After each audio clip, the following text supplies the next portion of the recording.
I'm Lisa Bedford, and I'm the Survival Mom, and I'm here today with a book review. The book I have just finished is called Lucifers Hammer, and it is by Larry Niven and Jerry Pournelle. It has given me something brand new to lose sleep over. I thought that an EMP was the biggest and baddest threat that I had to worry about, right?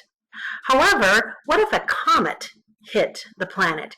And what if that comet, as it entered the Earth's atmosphere, began to break into smaller comets, each as devastating as the next? And then these comets, not only did they hit Earth and just create brand new massive holes in the ground, but the ones that hit the oceans and seas would send up and would displace and then send up billions of gallons of salt water into the atmosphere, and that would rain down on the planet for days. And not only would the salt water be raining down, but because these comets were so powerful, they would hit the sea bottom, and all that silt and muck would also begin to rain down on the hapless survivors. Well, in Lucifer's Hammer, and I bought the Kindle version instead of the hard copy, in this book, that is the scenario that is quite realistically portrayed. The book was written in 1977, and part of the entertainment aspect for me is that I grew up in that era, and so I thought it portrayed very well what the 70s were like. In fact, I had even forgotten that a tornado was ever driven around town by people who thought it was a very cool car.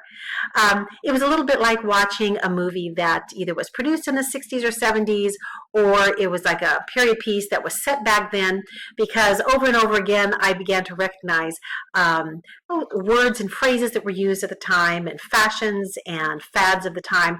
Kind of interesting.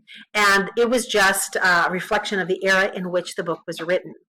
The comet is first of all discovered by a multimillionaire, kind of a playboy kind of guy, who's an amateur astronomer, and he has the money to build his own observatory on top of a mountain in California. And as he realizes what he has discovered, he tells different friends and people in his social circles. One of those happens to be a TV producer. And this producer realizes that there is a lot of merit to this story, and perhaps it will become a financial success, which is something he desperately needs.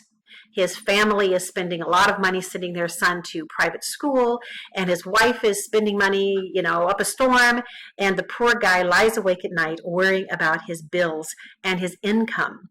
So he jumps in with this millionaire astronomer, and together they began producing a TV show.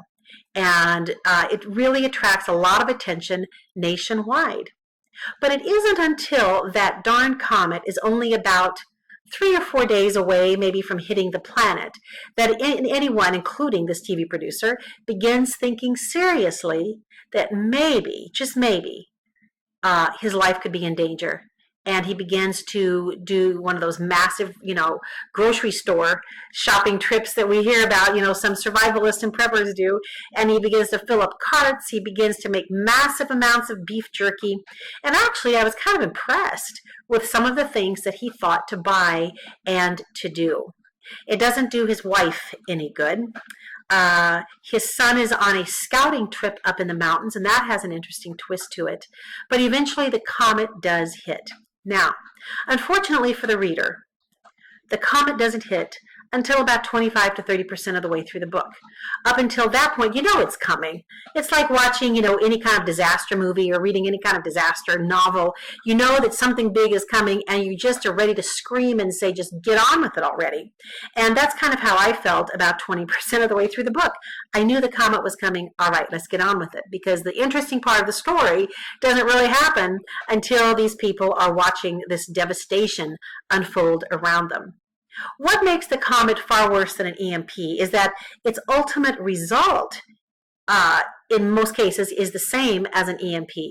But in addition to that, there is massive, unbelievable flooding, and not just flooding, but brand new seas created where seas didn't exist before, and oceans that have 1 and 2 mile high tsunamis that completely cover hundreds of miles, thousands of miles of coastline. Um, After all of that, there aren't that many survivors. And I thought that the authors, Larry Niven and Jerry Pournelle, portrayed a pretty realistic picture of what life would be like and how people would react. This is just a very small spoiler, not too important to the main gist of the story. But when the astronomer shows up to his own property and to his own little observatory, where he has some supplies set aside there, some people have already moved in. And when he and his woman friend or girlfriend are threatened at gunpoint, he realizes it doesn't matter who owns this land. I no longer actually own it. These squatters own it. And the two of them continue on. There are some interesting little survival lessons and tidbits here and there. The story moves along at a pretty good pace once you get past the initial, 25% of it or so. And I would say the only unsatisfying part of the book is one of the scenes towards the end. It's like this culmination between this big battle that has been, it's inevitable between, kind of the forces of good and evil. And the battle is taken care of in just a matter of a few pages. And you would have thought that something that pivotal to the storyline really would have taken up, more of the narrative. I did learn that mustard gas is pretty easy to produce if you have the right supplies. There were quite a few little things in there that I thought, I'm going to have to remember that. But overall, I would give Lucifer's Hammer 4.5 out of 5 stars. As a mom, I would rate it about a PG-13. There was enough profanity in it and vulgarities. And as you may know that, profanity, it's not all about the individual words, the SH word or the B word, but so very often it's how those are strung together in creative phrases and the context. And so I would say that this would not be a book that I would hand to my 13-year-old daughter. Surprisingly, in spite of the massive body count, there really isn't very much graphic violence in it. I mean, there's one scene kind of toward the end of the story where something is described a little more graphically, but I was kind of surprised that in that respect it wasn't nearly as bad as it could have been. And of course, in that kind of a scenario, it just would be horrific. So 4.5 stars to Lucifer's Hammer, and you can find that on Kindle and various online bookstores. I'm Lisa Bedford. Thank you for joining me. I do hope you'll connect with me on my Facebook page, on Twitter, on this YouTube channel.